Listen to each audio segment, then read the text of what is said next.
Welcome to the Chester Centurions Podcast, where we dive into the stories of business owners making a real difference. Today's guest is Sam, founder of Clark Mortgages, a firm specialising in helping clients who don't fit the typical mortgage mould, whether it's self-employed borrowers, credit challenges, or complex commercial deals. In this episode, Sam shares why he started his firm in one of the toughest mortgage markets, how he's turning Clark Mortgages into a true business asset, not just a self-employed job. Lessons from building a team, including hiring friends, and why culture and processes matter. His focus on automation, AI, and systems to work smarter, not harder. Sam offers practical advice on why your product must be valuable and necessary, and why having a financial buffer is a crucial way of starting out. Let's dive in.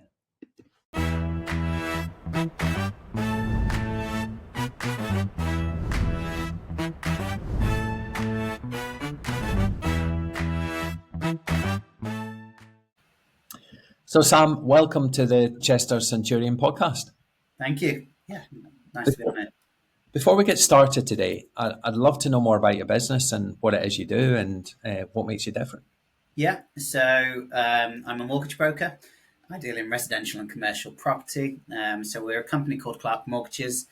We've been running now since November 22. So I decided to launch just after, controversially, one of the worst budgets we've had. Decided to make it easy for myself. And then the role we play is we tend to work with clients who aren't best served by the mainstream market. So it's the self-employed clients, the bad credit, it's the businesses looking for finance. So everything that perhaps you wouldn't quite as easily get off just walking into your local nationwide branch and that kind of thing. I personally have a background where I originally wanted to be an accountant, and I fell into being a mortgage advisor and just kind of rolled up some of those skills I'd learned into this. So that's quite interesting, actually. So you're really focused on helping people that are going to struggle to get a mortgage, right? And that feels like quite a strong, unique selling point, a USP. Yeah, unique. I'm sure there's loads of brokers that can do the same. I suppose the main thing is that although we do serve the first-time buyer and what we call the vanilla market, I think it's much easier to demonstrate value to someone who's already seen the need for the value. They've self-identified it because they've already suffered the knockback. I'm not really much of a salesperson. I've got no real desire to want to shove my service down someone's throat if they don't want it. And so it becomes a really healthy connection of two people who are both motivated for the same thing. Mm-hmm. I want to make money, and the other side wants to achieve their goal of getting a mortgage, or for whatever purpose. It might be buying a house, it might be retaining it, it might be easing debt and cash flow and all kinds of things. But the main point is it's much easier to help someone who already wants to be helped, I guess. Without a doubt. So what motivated you to start your own business in the first place? And what was the driving force behind your decision to take on this entrepreneurial role? I was never really motivated to start a business, more as circumstances just fell to the point where I had the opportunity to do it and I decided to do it. So I'd started as an apprentice. I'd then worked my way up within one business, became the manager of a new business. And in 2022, I got the option due to just the way the circumstances fell. The outgoing director basically wanted out. And I was in a position where I had, luckily saved enough capital, had investments enough that I was able to buy in and take over the book. And I just decided that what's the worst that could happen? It was worth taking a stab at. And luckily, I suppose I'm quite a privileged role where if you've got the qualifications to be an advisor, you try it and you're self-employed, the worst that happens is, I say the worst, it depends on who you are, but you can always fall back into an employed role. You've still, the skills never leave you. Um, but I wanted to retain ownership of a book. I'd worked with those clients for years. I'd seen exactly how to run it. I'd effectively done all the hiring and firing and running of the business for 3, 4, 5 years previous. When it came to just stumping up my own money and deciding to give it a go and add my own spin onto things and my own brand and a career and a legacy, I thought, why not? Very good. Very good. What's the worst that can happen? And, Mm. I do use that in coaching. I actually say, if, we're not going to, we're not going to cause ourselves any physical harm here. The worst that can happen is we might have to go back and reset and start again. And the amount of business owners that have had to go back, reset and start again is in history is staggering. You hear stories about it all the time. Yeah, yeah, you Um, do. It's mm, always it's a massive concern, particularly working in finance. I see the effects that people suffer from having these blips, but like I suppose on the other side, it's even and not saying it'll ever get this serious, but there's if you go bankrupt in 6 years' time, it's the slate does get wiped clean. You do have that reset point where you can just pick yourself up and start again. yeah. So luckily, I'd built up a business. I'm in a bit of a position where I'd employed and headhunted my friends into the business as well. So we've kind of bootstrapped the business together.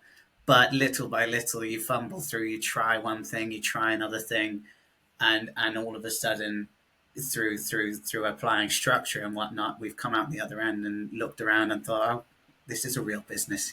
This is How cool. actually functional. Yeah. Um, Can I ask you about that actually? So, this is a real business, and I've heard that before a few times. What is a real business? Um, a real business to me is an entity and an asset that is separate to yourself. So I can be self-employed as a mortgage advisor, and I can do work for other people, and they can pay me. And the only difference is that rather than someone else paying me, I'm getting the commission directly from the client and directly from the lender, which is great, and it's a completely viable way to do business. But I wanted to take it a step further.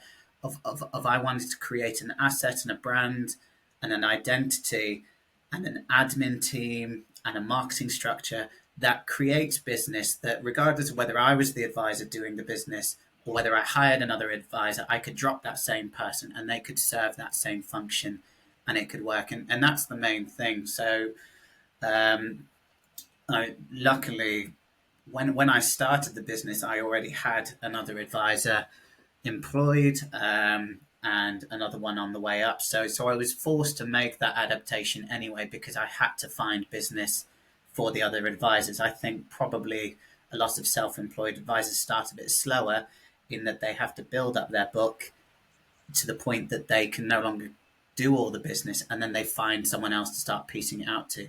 Whereas I already had more work than I knew what to do with. So I had to build the pieces around it. Love it. Um, yeah, so that's crucially the difference for me. How big's the team now, Sam? Not big, so we just dropped one actually. So we're now down to 4 people, Okay. but it's given me.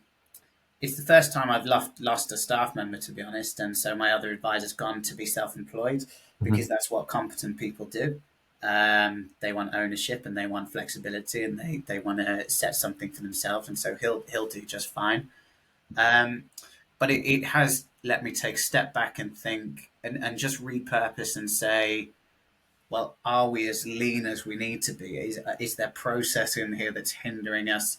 And it turned out that when I deconstructed the business and reconstructed it little by little of each of these processes, which I've been doing for the last 3 months, there's despite having a small team, we still had a lot of wastage.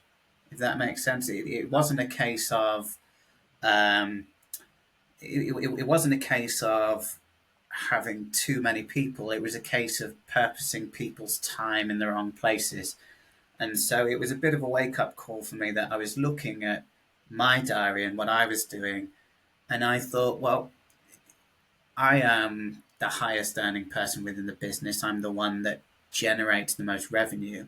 Why wasn't my day being taken up with meetings and new appointments and advising and selling on X, Y, and Z? I was actually doing way more administrative things. And equally, the team was doing the same. So I ended up stripping us back, rolling out a new CRM system, which is instead work to automate loads and loads of new functions. So we've gone to having fewer people, but I suppose higher profitability, which is Yeah. the key thing. I think looking at systems and leverage in any business is really important. There's a really good book called Buy Back Your Time, and I'm desperately trying to think of the author right now. But it's kind of exactly what you've just described. You know, it's looking at your diary and what tasks am I doing that are low value tasks, and where's the tasks that I'm doing that are high value Yeah, tasks, and how do I make sure I'm prioritizing? Well, time is an asset, isn't it? So it's a resource. That's all you've got, and you've got to make sure you're using it in the right way. yeah, Really cool. Great lesson for anyone that. yeah. And the other thing was I was speaking to someone about this. A guy called Alex Hormozy. I don't know if you're familiar with him, but he was talking about how as a business owner you have kind of two modes, and he was talking about you should have time in your business where you're in what he called maker mode, which is where you invest yourself in doing the non-urgent but important things. And I realized there was so much in my business and in just just the business in general that I knew was inefficient, and I could see I could optimize or save money against or just enhance, um, and just never always put it off because I always had another deal to send out. Or so yeah, the last few months have been a busy one in that I've spent probably hours and hours beyond the pale of your typical 9 to 5. So it's definitely untrue that you work less Mm-hmm. when you start your own business, but it's that's I think, as he described, what I'm going to look back on at the end of this year and say, well, that's really what kicked on the No, very business good. and evolved it. Very good. It's Dan Martell, by the way. Buy Back Your Mm. Time. Great book for anyone listening. And um, the E Myth, another really good book. But they talk about working on and working in the business and making sure you spend time working on the business as well as working in the business. So yeah, really important. What would you say are some of the sort of common misconceptions about running a business, and how do you go about addressing them? Um, Misconceptions. Well, there's always the I it depends. It depends who you speak to and what level you speak to them at. You know, family and friends assume that if you've gone self-employed, it means you're doing well. It means, and that's not necessarily the case. I think there's a lot of flexibility to be gained from self-employment, but I think if you look at it from a point of I can work as and when I want, I can pick and choose my hours. That's ultimately, I think, not true. You gain, to start with, far less flexibility Yeah. because you don't get a day off. The time when you take a holiday as an employee, you are doing so on someone else's time. Someone else is paying you to do so.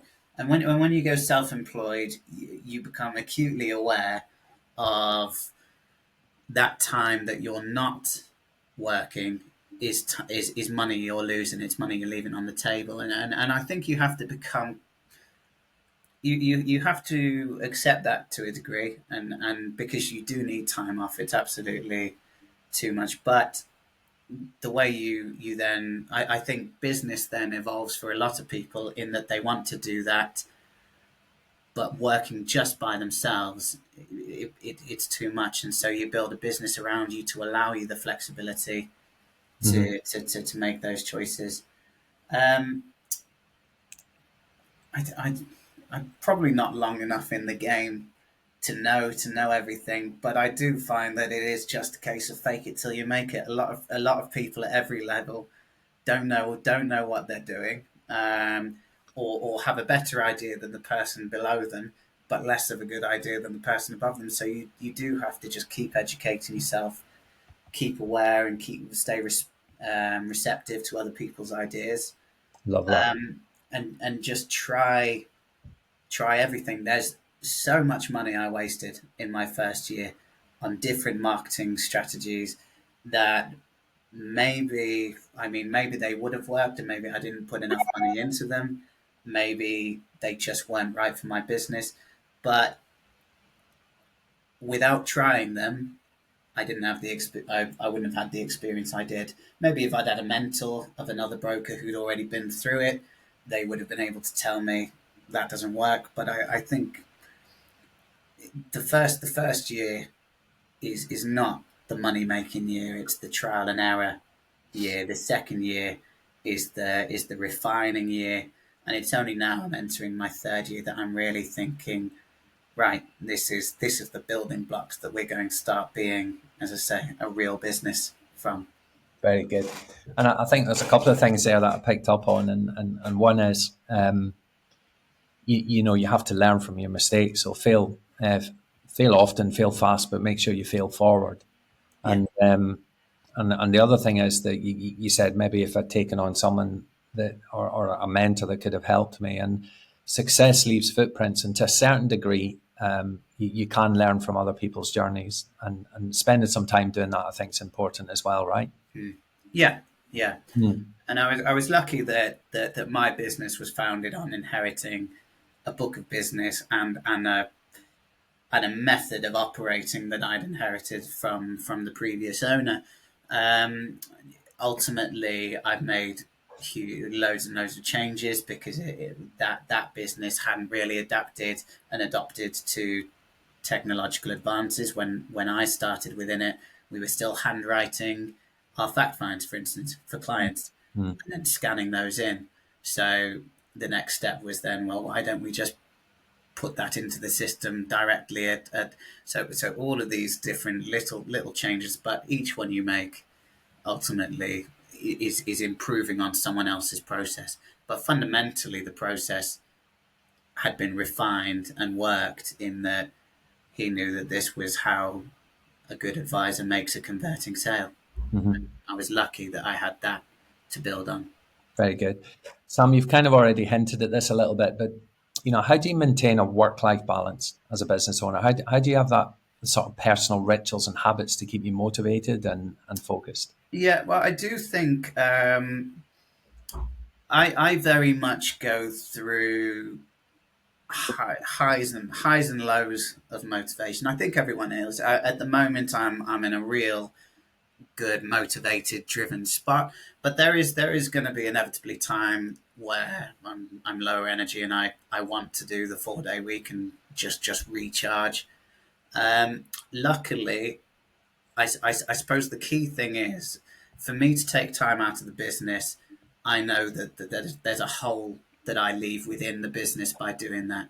And if I'm the only one responsible for doing everything, then that means nothing gets done.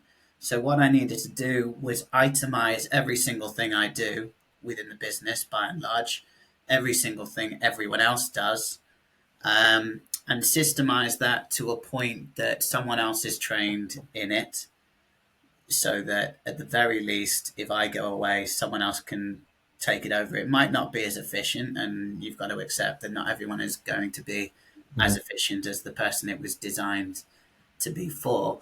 Um, but ultimately, if I am not there to recommend mortgages to someone, then someone else should be there.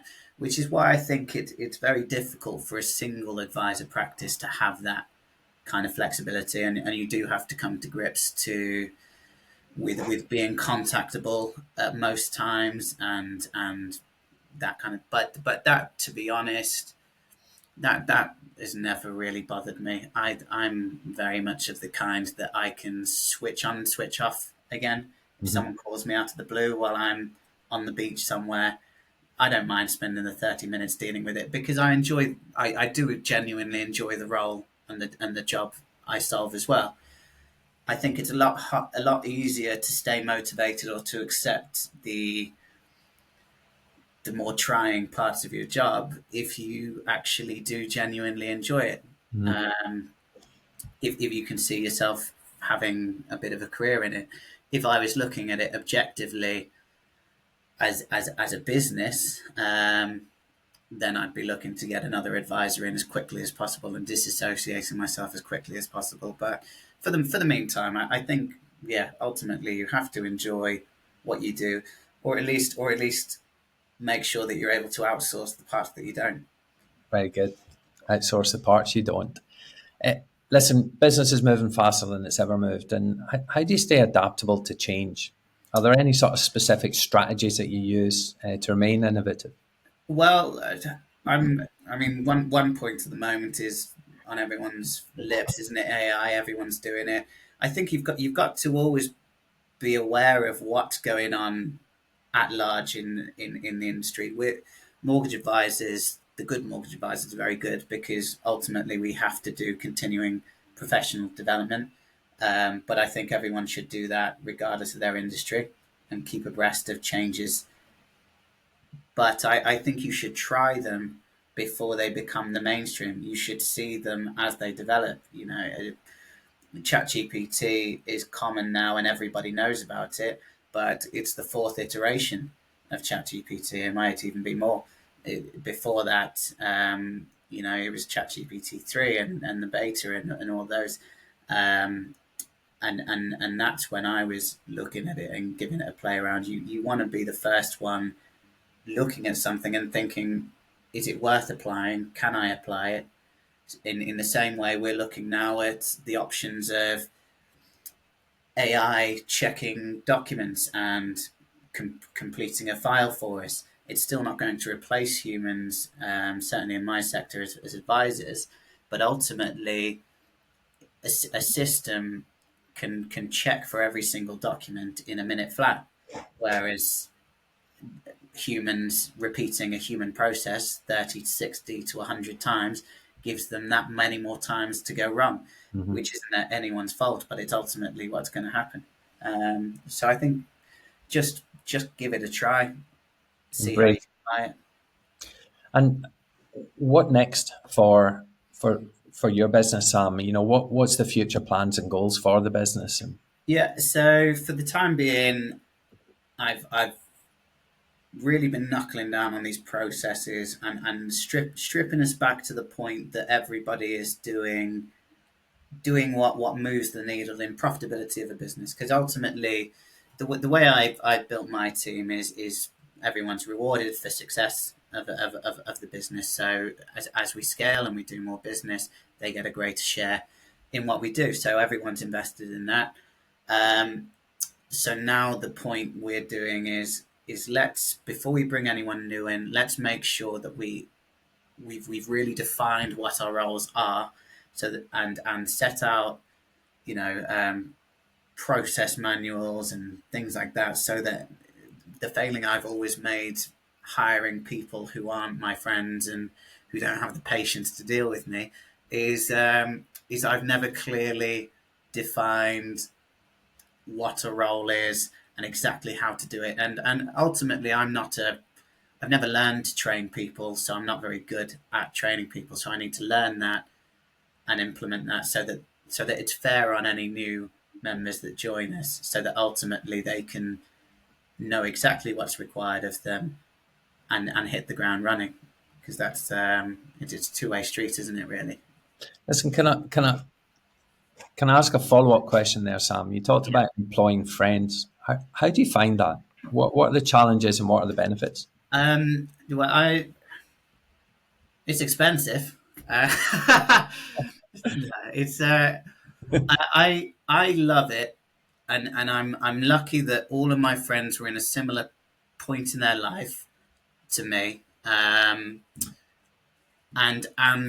to be honest, they have given far more than they've taken. They've helped me build a business. They were essential in it. They were, frankly, underutilized, and underpaid for what they were doing. These are people that could have easily gone on to the next rungs, but they've helped us set up a culture and an environment that that has shaped what we are now. And now we basically live and we work together.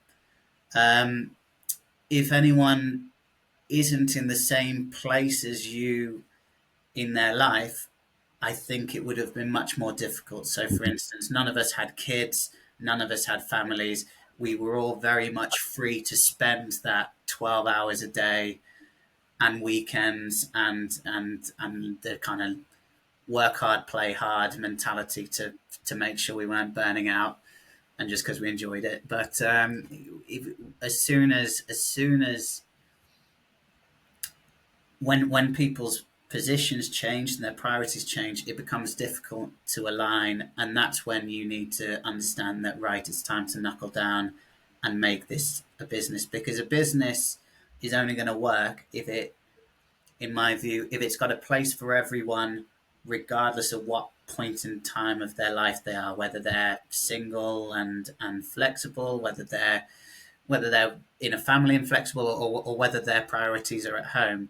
You can't always expect the same thing of people. So I was fortunate that all of us were in the position we were, but now as obviously life goes on, I want to make sure that it's then an inclusive place that anyone can work from.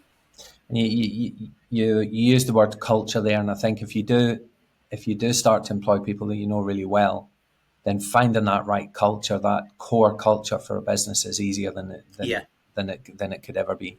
Yeah. And the challenge now is to get the right people to join that are also aligned to your culture.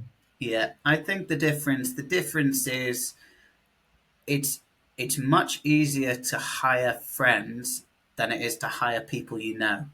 People you know just make for an awkward conversation at dinner tables if you've ever fired them.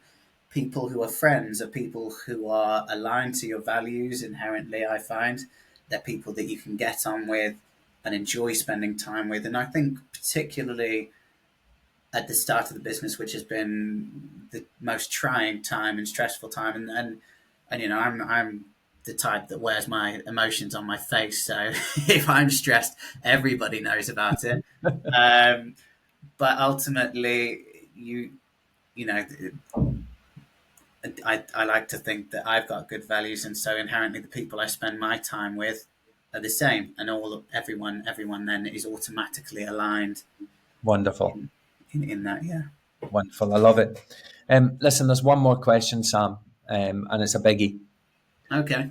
And it's, what are the 3 biggest pieces of advice you would offer a young entrepreneur, someone starting their own journey, or maybe someone struggling with their own business right now? What's your 3 biggest pieces of advice? Make sure that whatever you're selling is necessary, and you believe it to be necessary. Make sure that whatever you're selling has the value that you're trying to charge to people for it. And then lastly, make sure you've got a few bob in the bank, because ultimately, to start with, you don't necessarily hit the ground running as you plan to. But if you stick through it and you're offering something worth value that has a place in the market, then it'll sell itself. I love that. So make sure what you're selling is necessary. Make sure you're offering value to the market, and make sure you've got a few quid in the bank, because it's going to take you a while to get going. Yeah. Love it. Sure. I love it. Thank you, Sam. Thank you so much for being on today. That was really, really cool. Thanks for having me. And hopefully we can have a chat soon. Thank you. I'd love to. Thanks so much. Cheers. Bye-bye. Bye. Take care.